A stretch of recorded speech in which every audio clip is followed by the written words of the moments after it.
महाराष्ट्रात जरांगे पाटलांच्या उपोषणाच्या माध्यमातून ओबीसीवर अन्याय करण्याचा प्रयत्न होतोय।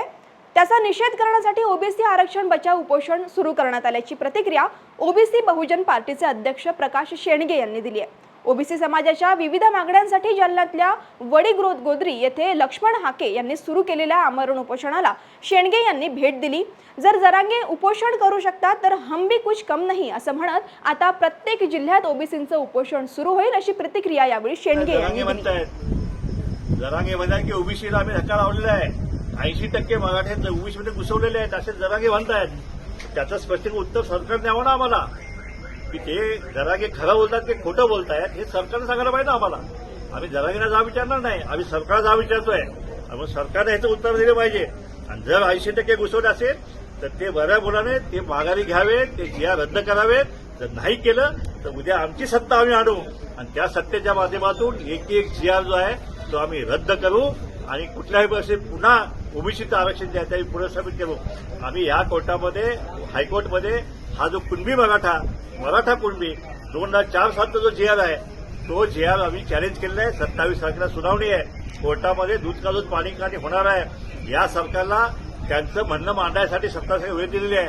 आता बघतोय की हा सरकार आता सरकारची कसोटी आहे। ते मराठ्यांच्या बाजूनं तिथं अफिडेव्हिट देत आहेत, त्या ओबीसीच्या आरक्षणाच्या बाजूनं तिथं अफिडेव्हिट देत आहेत। हे 27 तारखेला हायकोर्टामध्ये स्पष्ट होणार आहे। माझी विनंती आहे सरकारला की आपण ओबीसीच्या बाजूनं त्या ठिकाणी आपण तिथं अफिडेव्हिट द्यावं। जर नाही दिलं तर मग मात्र तुमचं काय खरं नाही, पण तुमची आमची जुंपडीच म्हणून समजा। पोलीस म्हणाले की ओबीसी नेत्याशी बोलून आम्ही निर्णय घेऊ, तर त्याचं काय तुम्हाला बोलणं झालं का?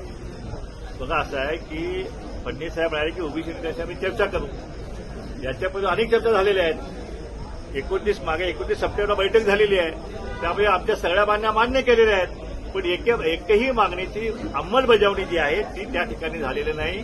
त्यामुळे आमच्या हॉस्टेलचा प्रश्न आमचा तसाच पडलेला आहे। आमचा निधी नाही, महामंडळ निधी नाही। मराठा समाजाच्या मुलांना 15-15, 20-20 लाख बिनव्याजी त्या ठिकाणी दिले आहेत।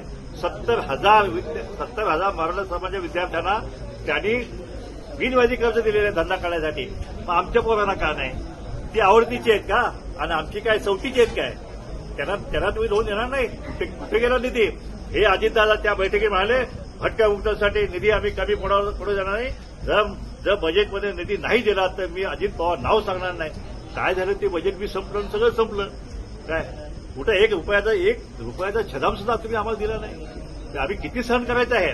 आणि म्हणून हे आम्ही आता सहन करणार नाही। सरकारने त्याची भूमिका स्पष्ट करावी आणि मगच हे जे आहे हे आंदोलन समाप्त होईल।